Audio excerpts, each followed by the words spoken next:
Okay. 2014 Seadoo GTR215 on a caravan trailer, 2014 as well. Set up for cruising or fishing or whatever. Pretty darn clean, 2014. It has been in the garage since about September, so it's a little dusty. Garage never gets below freezing in here. It is winterized currently. There's a shot of the fishing rack. Holds 6 rods, 2 3-gallon Rotopax tanks, and this is the cooler I've been using in there. You don't have to use this one, but it fits pretty good.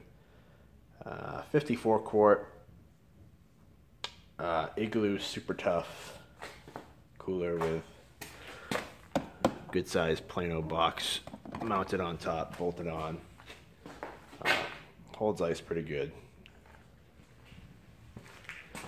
And you got the Lowrance HDI 5 Elite.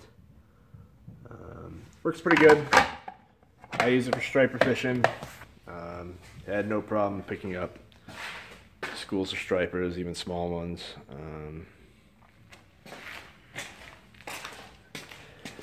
There is the transducer. It's mounted on a stern saver, so there's no holes drilled into the jet ski. This is epoxied plate on there, and then we drilled the transducer into that. Had no issues with this. It does have a little slight chip in it, but I think I got that from the factory like that. But it works just fine. The wire runs down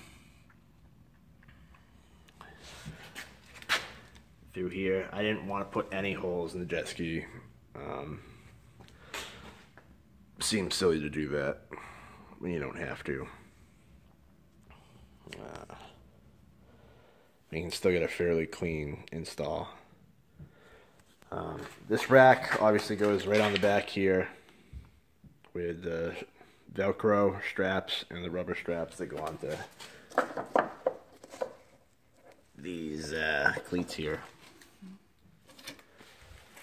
Very clean, no rust, no corrosion. This comes right off. That is the mount that came with the Lowrance. So when you don't want to use it, you just cover these up, take the wires off, put it back on whenever you want it. Don't want it, vice versa. Let's see. Give it some juice. All that still works just fine, obviously. 47 hours on it. It's been babied. I would say 99% of its life, maybe 95% of its life, it's been used with a 4 or 5-year-old on it, my daughter. So nothing crazy, just cruising around, mostly up on the lake. And then we took a week-long vacation down the Cape and went fishing with it. Worked great.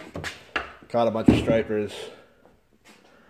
There is the secondary battery for the unit. Everything's on tenders all winter.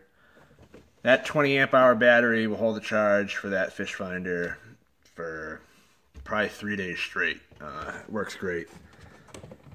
And then your primary battery's in there. I know it's hard to see, but nice and clean. Again, always kept on tender.